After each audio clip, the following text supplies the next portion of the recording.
Eleanor Hartley, Duchess of Rowanshire, was standing at the foot of the great staircase at Rowan Court, when the first grey light came through the fanlight above the door, and she was looking down at a small carved horse someone had set, with great care, in the exact centre of the bottom step. She did not pick it up.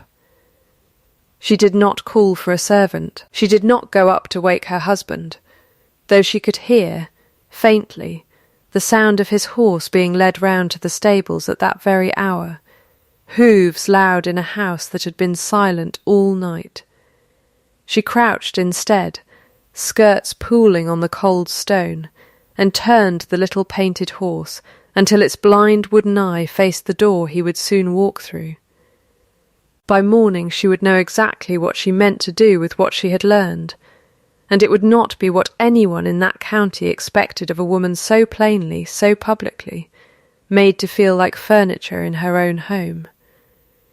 The summer of 1816 had come to Denholm the way it always did, thick and unhurried, settling over hedgerows and harvest fields as if it had all the time in the world, which was a lie the season told every year, and every year the county believed.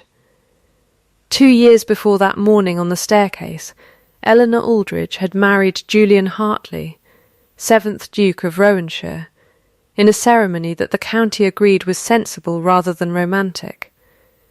Her father, a gentleman farmer of excellent bloodlines and indifferent luck, had died owing more than anyone liked to say aloud, and the marriage had settled his debts as neatly as it had settled her future. Nobody had called it a love match. Everybody had called it suitable, and Eleanor had learned, over 2 years, exactly how much weight that single word could carry when it was the only word anyone used about you.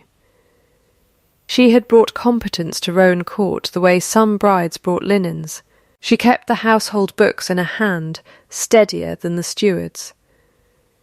She knew which tenant farms flooded first in a wet spring, and which needed their fences mended before the sheep found the gaps themselves. She had learned all of this from her father, who had taught her arithmetic before he taught her to dance, and who had left her, along with his debts, a single piece of advice she had repeated to herself so many times it had worn smooth as a coin in a pocket.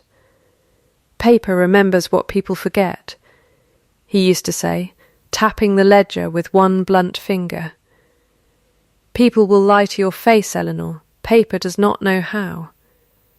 It was Alaric Voss, the estate's man of business, who had first begun to speak of her usefulness in that particular tone, the tone that made a virtue sound like an inventory item. He was a smooth, unhurried man, careful with his consonants, warm in the way poured cream is warm, and he had managed the Rowanshire accounts for 11 years before Eleanor ever crossed the threshold. It was Voss who told the Duke, gently, reasonably, over brandy in the estate office, that a man in his position did well to marry a capable woman and require nothing further of her. It was Voss who first mentioned, in passing, as though it cost him nothing to say it, that a widow of his acquaintance, a Mrs. Camille Doran, kept excellent, undemanding company for gentlemen whose wives understood the arrangement of great houses better than the arrangement of great feeling. Julian Hartley had not needed much convincing. He had been 8 years old when his own mother left Rowan Court in the middle of a January night, taking nothing but a small trunk, and leaving nothing behind but a note his father burned before Julian ever read it. His father had raised him afterward on a single doctrine, delivered without cruelty and therefore impossible to argue with. Love is a debt no one repays in full, and a wise man builds his house on usefulness instead, because usefulness, at least, keeps its word.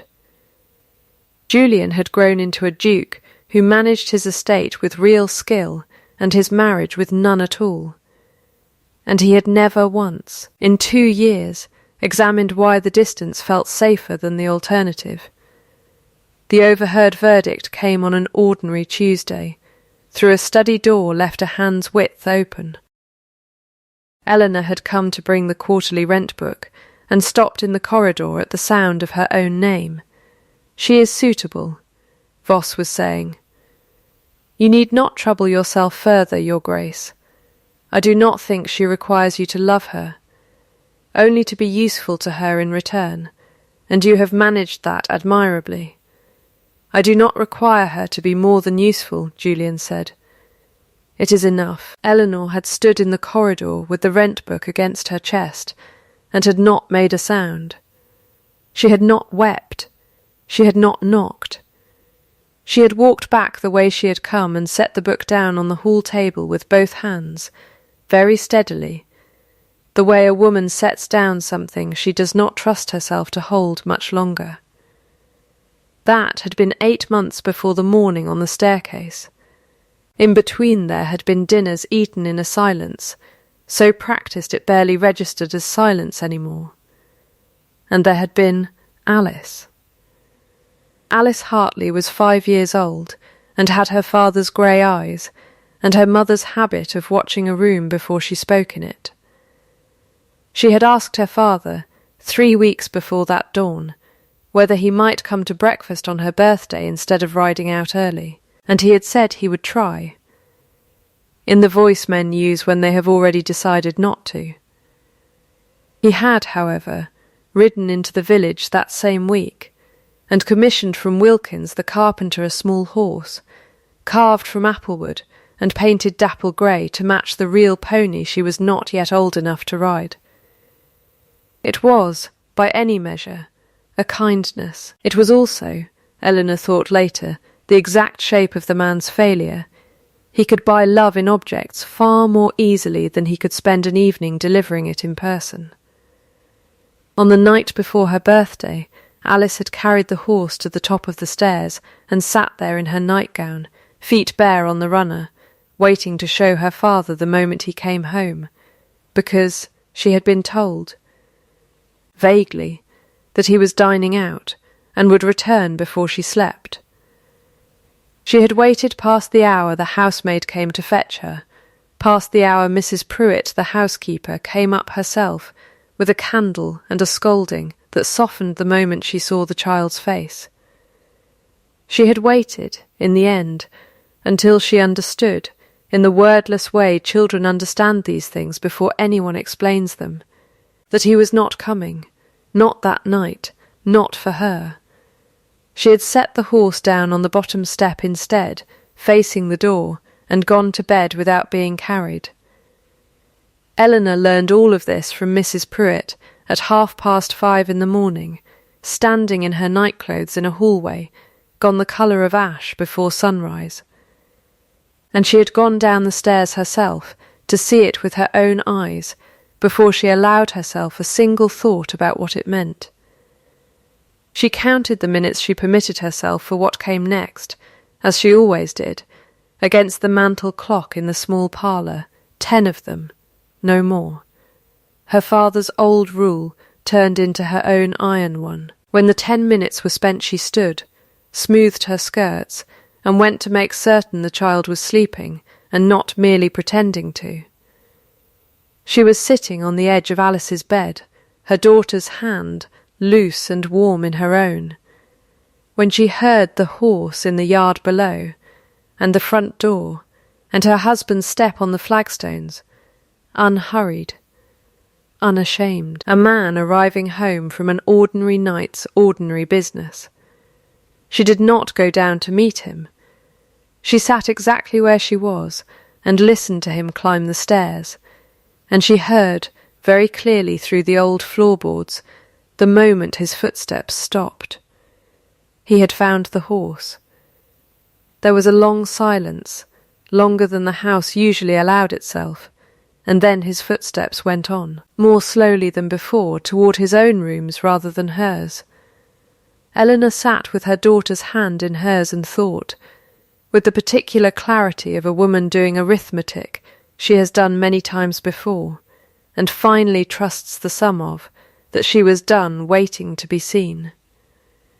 She would simply, from that morning forward, become impossible not to. She rose before the household did. She did not confront him at breakfast, because a scene fed on itself and she had no intention of feeding anything that morning except her own resolve.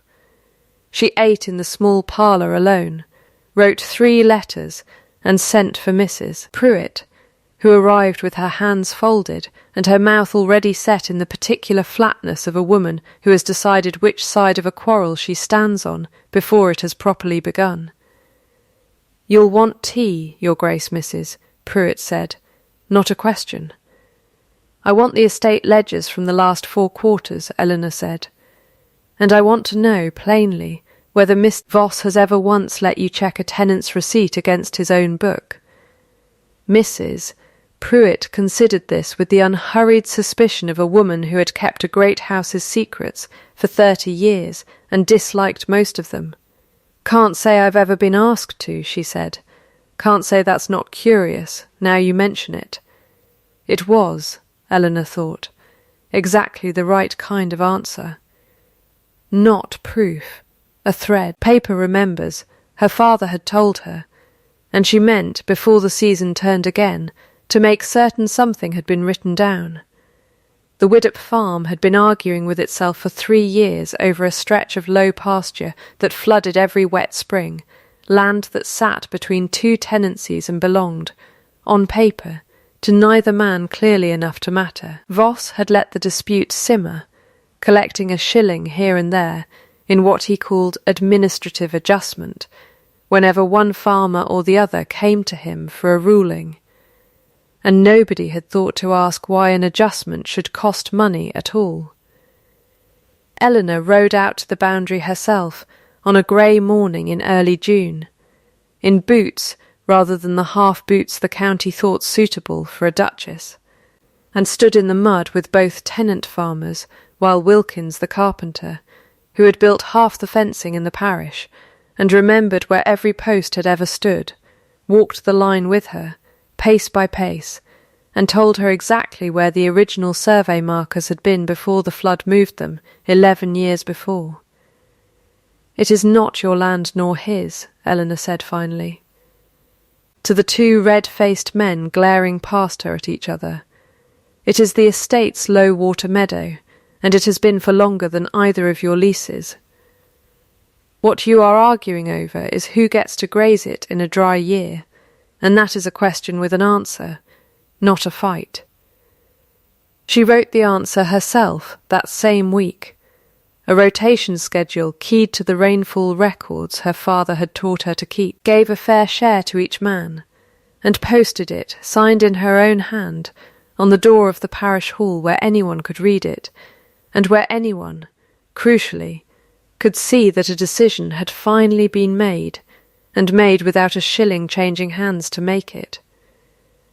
Old Widdop, who had not had a kind word for the house of Rowanshire in a decade, took off his hat to her in the lane a week later, which Mrs. Pruitt reported to the servants' hall with the solemnity of a woman announcing a coronation.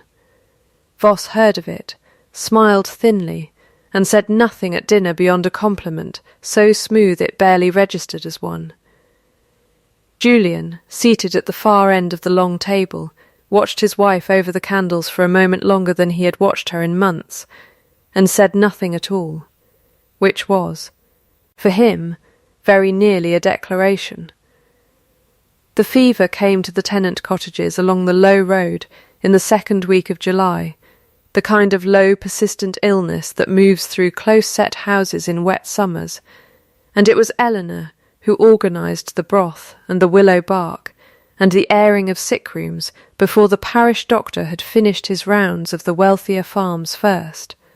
As was his habit, she went herself into 2 of the worst cottages, sleeves rolled, and sat with children whose mothers were too fevered to sit up, and when Mrs. Pruitt scolded her for the risk she took to her own health, Eleanor said only that a duchess who could not be bothered to enter a sick tenant's cottage had no business signing rent books for it either.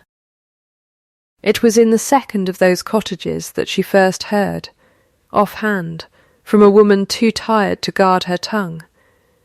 that Voss had told the family their rent was in arrears when the woman's own husband swore he had paid it in full at Michaelmas, coin counted twice into Voss's own hand. Eleanor said nothing at the time beyond a murmur of sympathy. She wrote it down that night in a small book she had begun to keep, a private ledger of her own, separate from the estate's, and she added the date, the name, the sum, and the words the man swore before witnesses beside it. It was in that same fortnight that Julian found her in the estate office late one evening, bent over columns of figures by a single candle, and stood in the doorway longer than he needed to before she noticed him. "You should not tire your eyes over Voss's arithmetic," he said. "It is not your burden. It is precisely my burden," she said, not looking up. "It is my name on the tenants' leases as much as yours, and I mean to know what is done with it." He did not answer that, but he did not leave either, and for the length of 11 minutes, which she counted without meaning to, he sat across from her and read a letter of his own by the same candle, and neither of them spoke, and it was, she thought afterward, the first quiet between them in a year that had not felt like punishment. He came home for supper 3 nights running after that, which Mrs. Pruitt marked in the kitchen the way other households marked a change in the weather. The wound Julian carried had a shape Eleanor had guessed at for 2 years, and confirmed only by accident, on an evening in late July, when Alice, sitting on her father's knee for the first time in weeks, asked him with a child's flat honesty why he had not come home the night she left him the horse. "I had somewhere else I needed to be," he said, and his voice was strange, thinner than she had ever heard it. "Did your mother have somewhere else to be too?" Alice asked when she went away. The silence that followed was long enough that Eleanor set down her needlework. Julian's hand had gone still on his daughter's hair. When he spoke again, it was not to Alice at all, but past her, to Eleanor, as though the child had opened a door he had kept shut for 24 years, and he no longer had the strength to close it himself. "She left in January," he said. "I was 8. My father told me that night that love was a debt no one ever repaid in full, and that a man who built his house on usefulness instead would never again be made a fool of the way she had made a fool of him. I have believed him longer than I have believed anything else in my life." Eleanor did not go to him. She sat very still, and said, after a moment, in the plain voice she used for figures that did not balance, "That is not wisdom, Julian. That is a wound wearing a wisdom's coat." He looked at her for a long moment, and something behind his composure, some old locked mechanism, seemed to shift half an inch and stop, unwilling yet to move the rest of the way. "I do not know how to be the other kind of man," he said finally.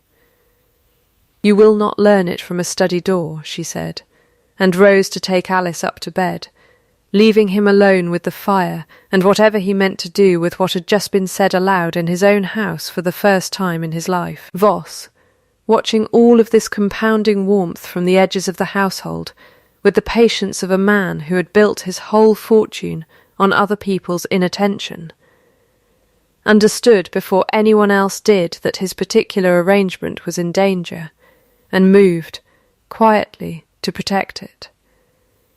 He called on Mrs. Camille Doran the following week, in the small rented house at the edge of the village that his own money, though she did not know it in those terms, had helped to keep her in. Camille was 26, widowed young, and carrying a debt her late husband had left behind that Voss had bought up quietly 2 years before, holding it over her the way a man holds a rope he has no intention of ever letting go slack. "You will need to be seen with him again," Voss told her, without preamble, seated in her small parlour as though it were his own. "Twice this month at least. He has been dining at home too often of late, and a man who dines at home begins asking questions a man dining elsewhere never thinks to. I did not agree to arrange his marriage for him, Camille said, only to keep him company. You agreed, Voss said, not unkindly, which made it worse, to whatever kept your note from coming due. I have been patient about the note, Mrs. Doran. Patience is not without its terms. Camille sent for Julian that same week, and he came because he did not yet understand that he was being moved like a piece on someone else's board, and it was there, in her small parlour over tea neither of them wanted, that the events of the dawn on the staircase were set irrevocably in motion, a night neither Julian nor Camille would afterward be able to call anything but a mistake made with open eyes and closed understanding. It was the toy that undid him in the end, not the argument he had expected to have with his wife and did not get. Because Eleanor did not raise her voice, did not weep, did not so much as mention the horse for 3 full days, which unsettled him more than any accusation could have. He found himself, on the 4th morning, standing at the foot of the stairs where the little horse still sat, because no one in the household had dared to move it, and he picked it up himself at last, and held it for a long time before he carried it up to his own study and set it on the corner of his desk, where he would see it every time he sat down to the accounts that had, until that summer, been the only thing in his life he trusted. He did not know yet that the accounts themselves were lying to him. Eleanor did. She went to Mr. Pemberton, the county's solicitor and sitting magistrate for the quarter sessions, on a market day in early August, carrying her private ledger and a request phrased as plainly as she phrased everything. I want a formal audit of the estate accounts against the tenant's own receipts, she said, before the next rent day, conducted openly, in the barn, before whoever cares to attend. That is a serious thing to ask for, Duchess, Pemberton said, studying her over his spectacles. You understand it will not go quietly if there is anything to find. I have never once asked for anything to go quietly, Eleanor said. I have asked for it to go correctly. Those are different countries, Miss, Pemberton, and I have lived in the wrong one for 2 years. Pemberton, who had known her father slightly, and respected the memory of a man who kept his own books scrupulously even while sinking under debts he could not control, agreed to preside. What Eleanor did not yet have was the proof itself, and it was Wilkins, of all people, who first put it into her hand, on an afternoon when she called at his workshop to thank him again for the horse he had carved for Alice, and found him puzzling over an old order book of his own. Funny thing, Your Grace, he said, turning the book toward her. Mr. Voss paid me for that horse out of the estate purse, not his Grace's own pocket, though his Grace gave the order himself and told me plain it was to come from his private account. I noted it down when it happened, thinking nothing of it.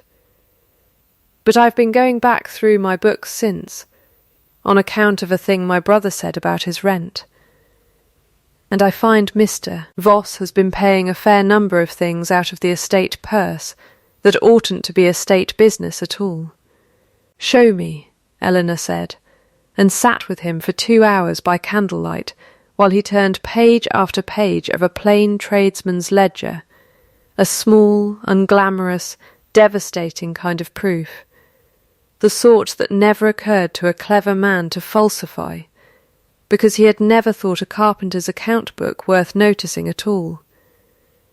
It was the loan note, though, that broke the matter fully open, a document Voss had kept locked in his own strong-box, and produced only once, months earlier, in a private conversation with Eleanor that she had not repeated to anyone since, in which he informed her, gently, regretfully, that her late father had in fact owed a private sum to the Rowanshire estate before his death, a debt Voss had been kind enough not to mention to his Grace, out of consideration for her feelings.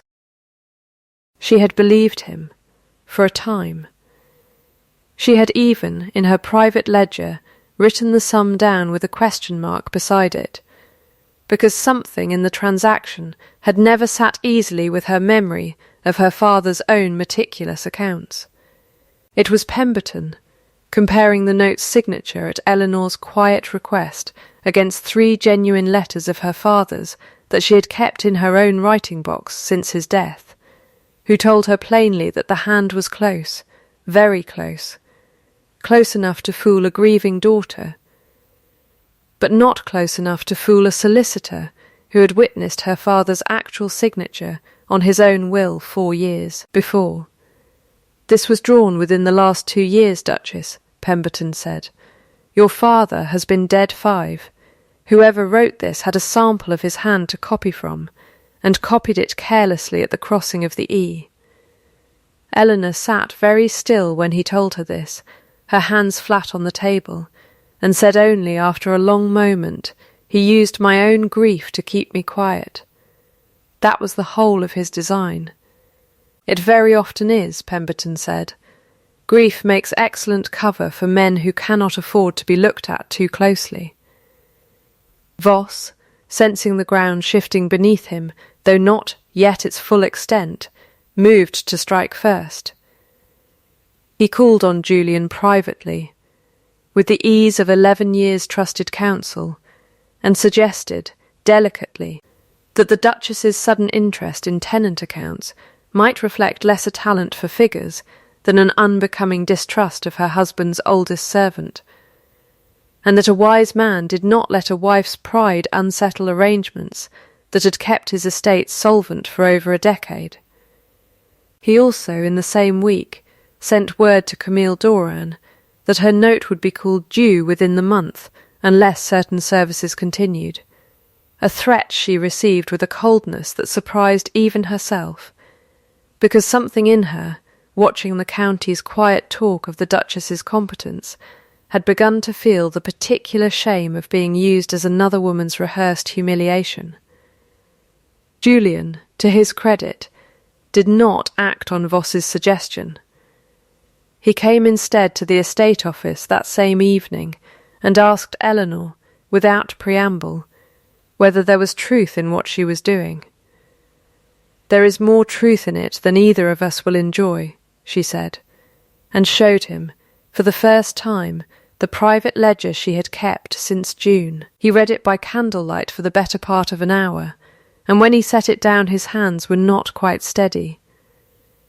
"I have signed whatever he put in front of me for 11 years, he said. "That is not a confession," Eleanor said. "That is only an explanation, and I will want both from you eventually. Tonight I only want you to decide whether you mean to stand beside me at the audit, or whether you mean to protect the man who has been robbing your tenants under cover of your own name.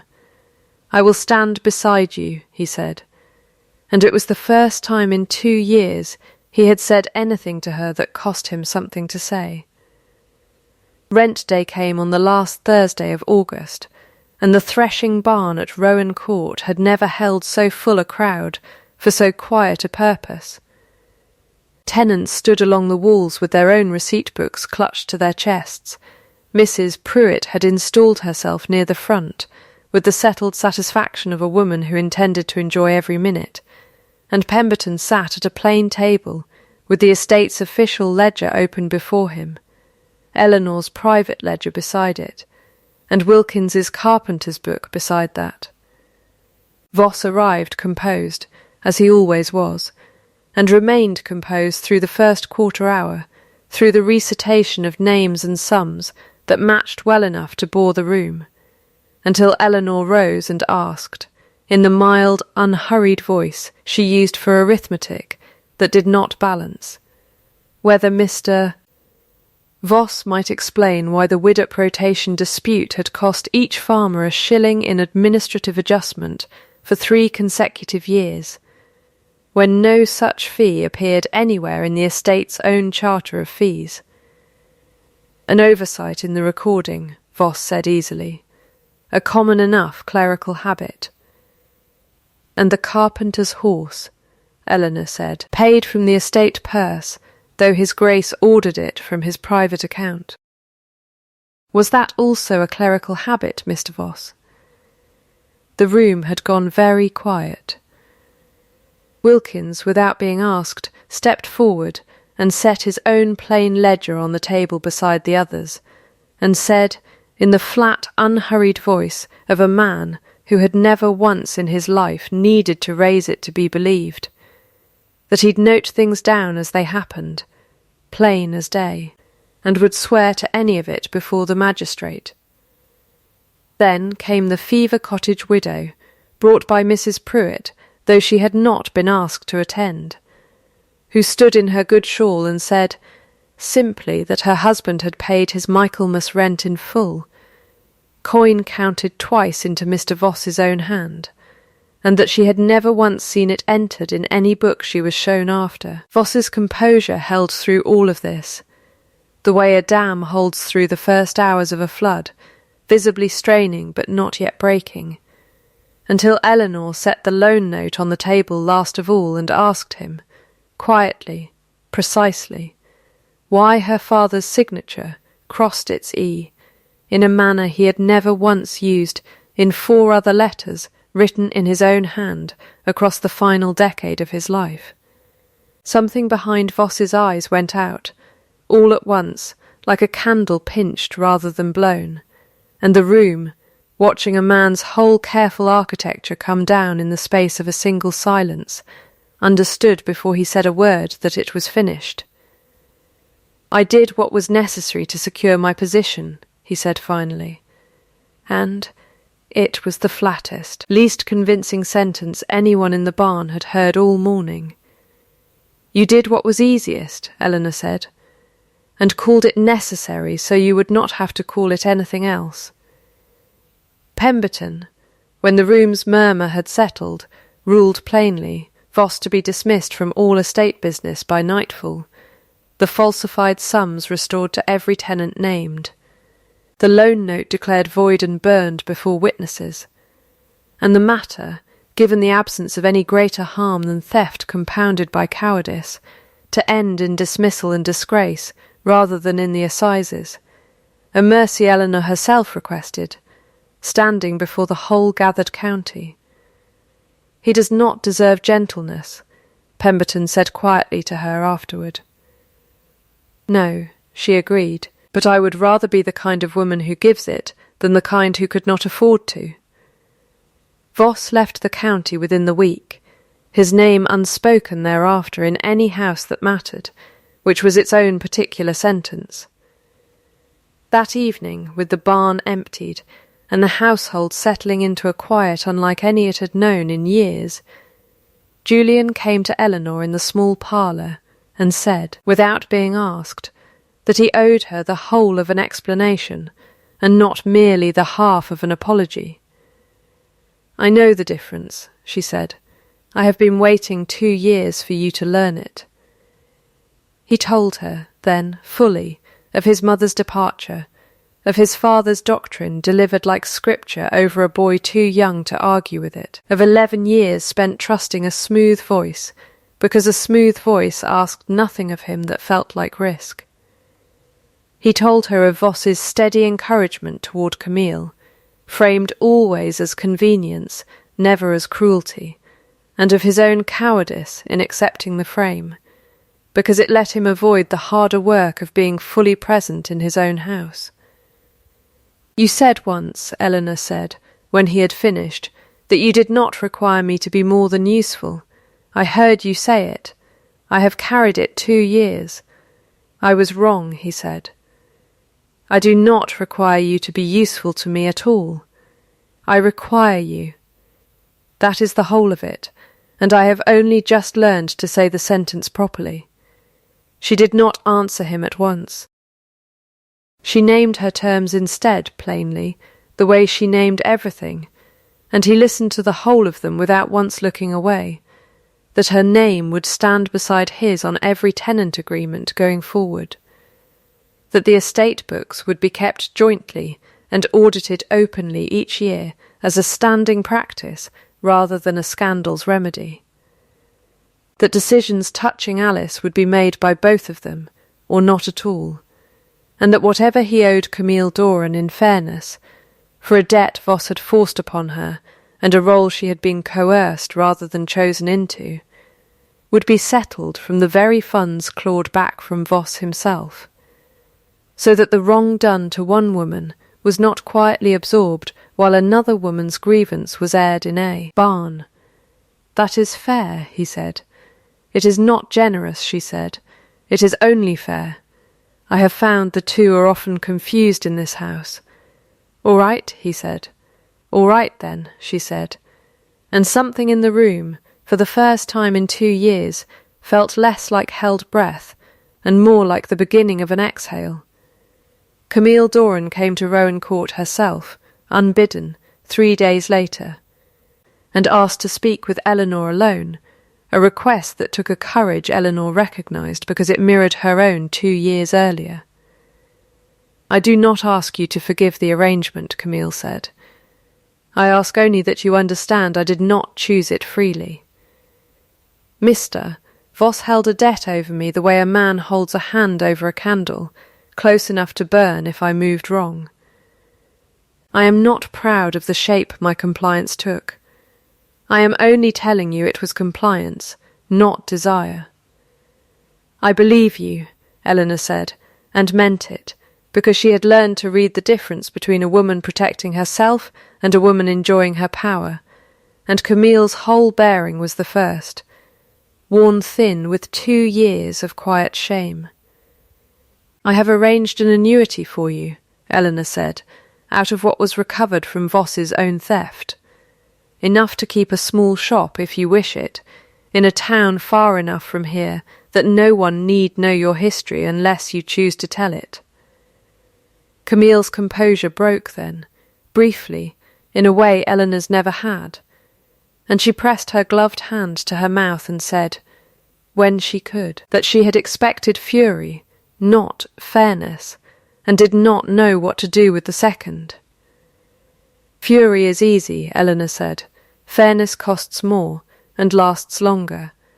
I have found it is the better investment." Camille left the county within the month for a millinery shop 2 towns distant, and wrote once, that autumn, a short plain letter of thanks that Eleanor kept in her writing box beside her father's old letters, because it seemed, on reflection, to belong with the other proofs that decency, properly documented, tended to compound. The months that followed were built, as Eleanor had always built things, in small units rather than grand gestures. Julian moved his chair at breakfast, without comment, to sit beside her rather than at the table's distant head, and continued sitting there every morning after, until the housemaids stopped remarking on it, and simply set his place there as a matter of course.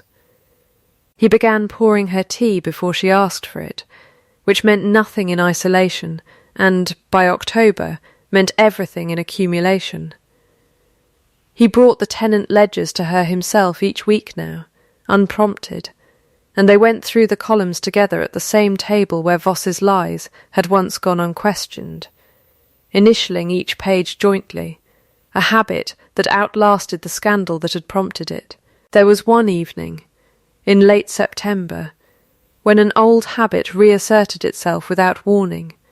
A tenant's roof needed mending before the rains, and Julian, from old instinct, simply arranged it and paid for it himself without telling her, the way a man handles a small crisis alone, because he has spent a lifetime believing that asking for help is itself a kind of failure. "You did the right thing," Eleanor said, when she found out 3 days later, and did it alone, which was the wrong thing, in a house that no longer works that way. He was silent for a moment, then said, "You are right. I am sorry. I will do better," and did not simply say it, but the following week brought her a smaller matter, a fence rather than a roof, and asked her opinion before he acted, watching her face as though her answer mattered more than his own certainty, which it did now to him. Alice's 6th birthday came in September, and this time Julian was home before breakfast, sitting on the floor of the nursery in his shirt-sleeves, while his daughter walked the little dapple-grey horse along the edge of a rug, as though it had never spent a single dawn abandoned on a cold stair. "I would choose you," Julian said to Eleanor that night, in the small parlour, without preamble, the fire low and the house entirely still around them in the particular way a house goes still when it has finally stopped listening for trouble. "I have been choosing you, badly, for some time, without ever saying so. I mean to say so now, and to keep saying it, in whatever way you will let me." "Show me," she said, "not tonight, and not only in words. Show me over the years we have left." "I intend to," he said, and reached for her hand across the small space between their chairs, and she let him take it, which was its own 2-word treaty, spoken without a single word at all. 2 years passed, the way seasons do in a house that has stopped holding its breath, quickly and then all at once. Alice was 7, and kept the little wooden horse on the corner of her pillow every single night, a habit her father had begun and never once let lapse, tucking it there himself most evenings when his duties allowed, and asking Eleanor to do it on the nights they did not.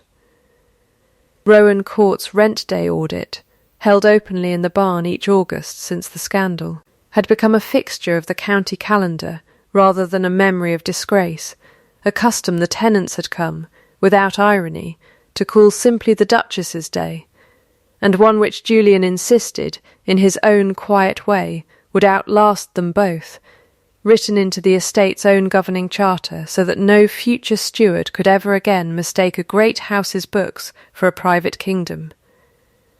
Camille Doran's millinery shop, by report that reached the county second-hand, was thriving, and she sent Alice a ribbon every birthday, plain and well-made, with a short note that grew warmer each year. Voss was heard of once, working as a minor clerk in a distant port town, his name never spoken again at Rowan Court, in anything but the flat tone reserved for a lesson already learned. The house itself, visitors remarked, though none of them could quite say why, felt different than it once had. Warmer in a way that had nothing to do with fires, as though it had finally been permitted, after a long-held breath, to exhale. Eleanor Hartley had stopped asking, somewhere in the space of those 2 years, to be seen. She had not stopped by choosing silence, but by choosing work, by choosing paper, by choosing the plain, unglamorous business of making herself so thoroughly, so undeniably necessary, that the county, and then her own husband, and then at last the whole house itself, could no longer look past her if they tried. She had learned, in the end, that being loved was not the reward for being useful, and that a man who confused the two would go on confusing them until someone, calmly, without raising her voice, without a single tear, set the true accounts before him and made him read every line. She had made herself impossible to unsee, and that, she understood now, standing at the same staircase where a small wooden horse had once been left behind in sorrow and was now carried up each night in love, was not a thing that could ever again be taken from her.